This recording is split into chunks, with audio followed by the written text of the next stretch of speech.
23 जुलाई को हम लोग कॉन्स्टिट्यूशन क्लब में स्पीकर हॉल में एक सेमिनार का आयोजन करने जा रहे हैं और आयोजन करता है वी द पीपल और सहयोगी हैं जय भीम मिशन, संविधान बचाओ संघर्ष समिति और तमाम इस तरह के कई संगठन हैं जो मिलकर साझा हम लोग हर बार कॉन्स्टिट्यूशन क्लब में या कहीं और ये प्रोग्राम करते हैं। संसद शुरू हो रहा है और जन सरोकार के कई सवाल उठेंगे। हमारे संगठन की ओर से जो हम लोग सेमिनार करने जा रहे हैं चाहते हैं कि जो सेमिनार में जो सवाल उठे वो संसद के अंदर भी गूंजे। मसलन विश्वविद्यालय, आईआईटी,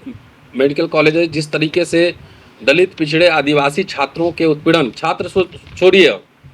शिक्षकों का भी उत्पीड़न जिस तरीके से हो रहा है उसके प्रमाण धीरे धीरे सामने आने लगे हैं। आज ही मुझे एक फ़ोन आया था उत्तर प्रदेश से कि पुलिस वाले वहाँ गए हैं, एक टीचर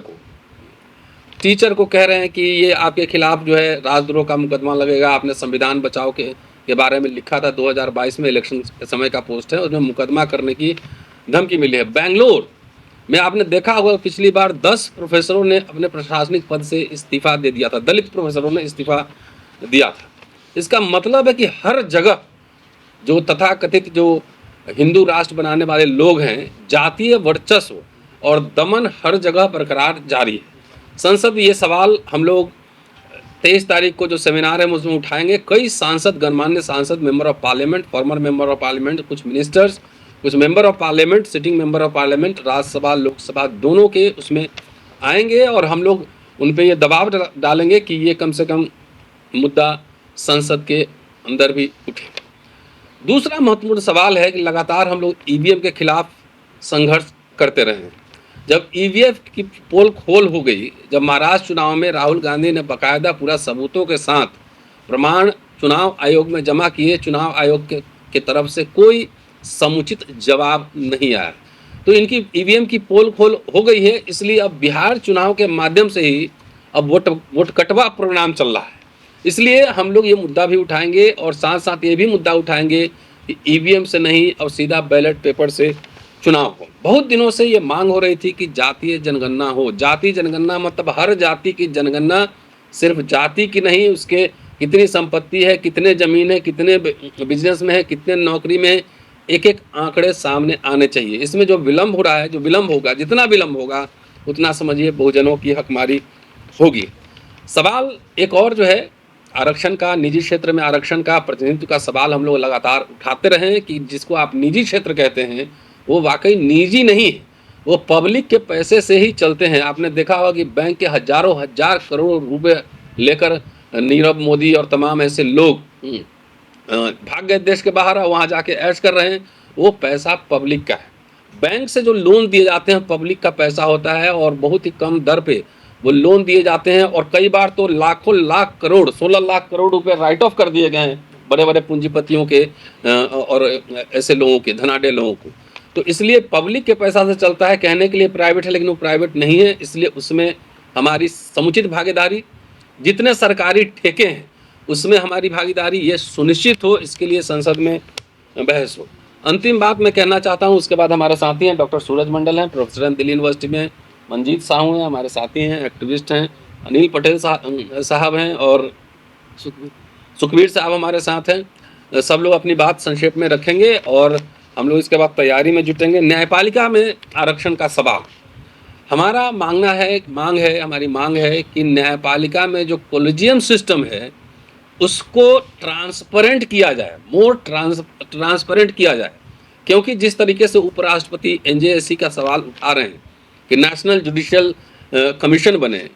तो हम लोग जानते हैं कि इसका क्या हश्र होगा। जैसे इलेक्शन कमीशन का, जैसे यूपीएससी का, जैसे नीट में आपने देखा होगा, जैसे तमाम ये हो रही हैं, धांधलेबाजी हो रही है। तो इसका मतलब है कि सीधा सरकार अपने कंट्रोल में न्यायपालिका को लेना चाहती है। इसलिए हम लोग चाहते हैं कि न्यायपालिका अपने कोलेजियम को बहुत ही ज़्यादा ट्रांसपेरेंट बनाए, उसको ज़्यादा डाइवर्सिफाई करे, सबका समुचित रिप्रेजेंटेशन उसमें आए। इसके लिए आवाज़ बुलंद करेंगे। शिक्षा का सवाल है, जिस तरीके से कोचिंग इंस्टीट्यूशंस नीट के लिए, आईएएस के लिए आप देख रहे हो 2.5 4 लाख रुपए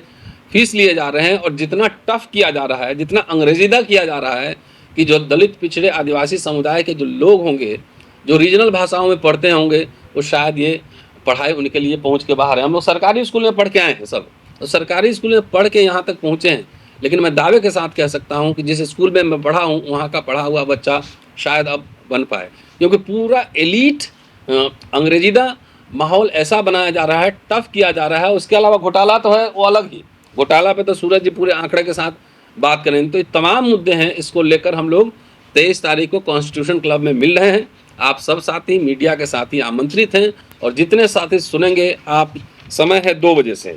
23 तारीख को जो वी द पीपुल एंड तमाम जो संगठन है उसके साथ जो हम लोग का कार्यक्रम है, उसमें ख़ास तौर से जो ये सवाल है कि आज़ादी के 75 साल जो संविधान बाबा साहब डॉक्टर अम्बेडकर ने दिए उसके 75 साल लगभग होने वाले हैं,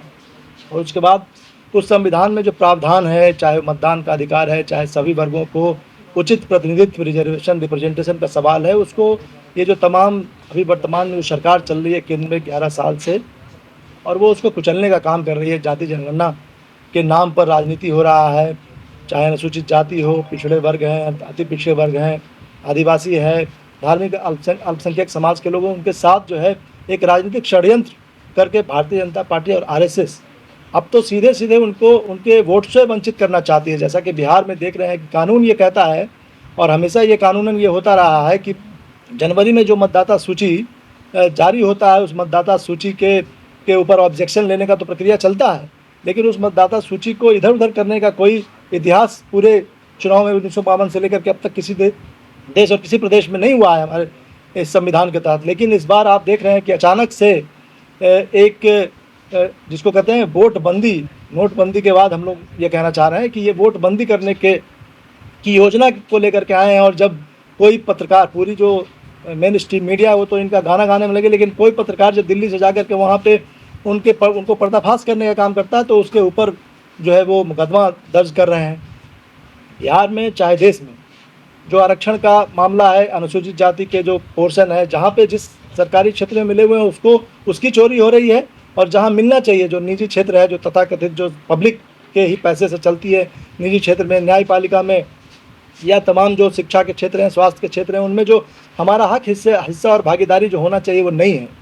तो ऐसे में उन सवालों को लेकर के हमारे जो सभी संगठन के लोग हैं और जो हमारे जो सभी एक्टिविस्ट हैं वो 23 तारीख को और उसके बाद 29 तारीख को इस पर विमर्श भी करेंगे। और जो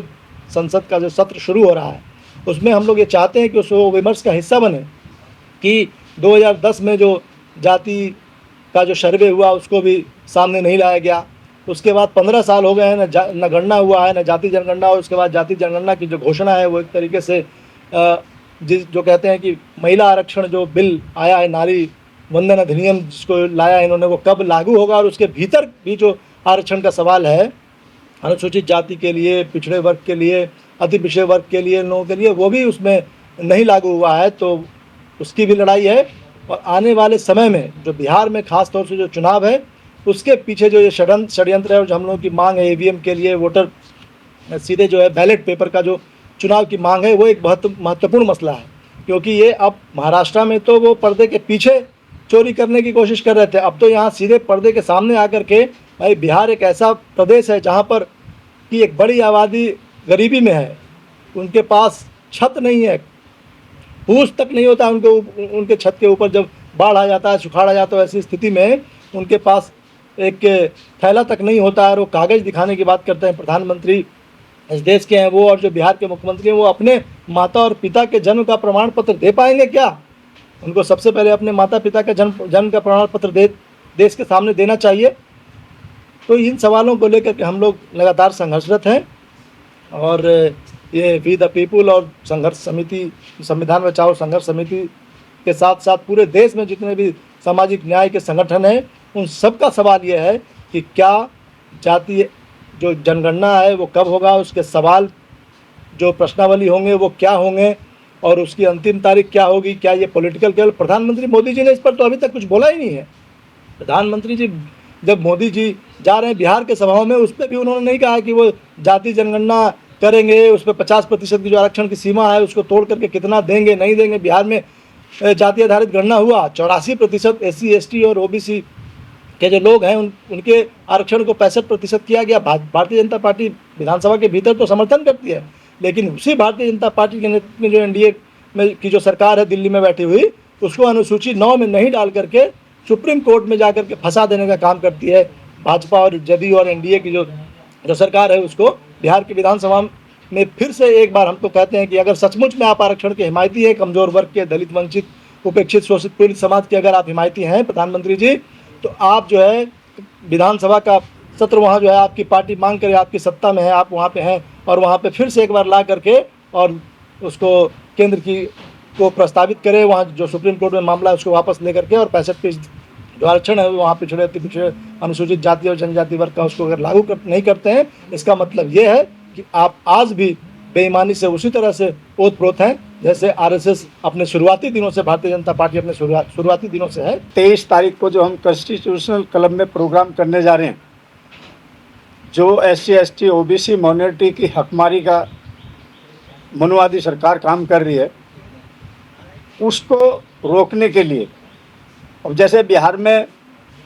नोटबंदी की जगह वोट कटिंग का कर रहे हैं, ये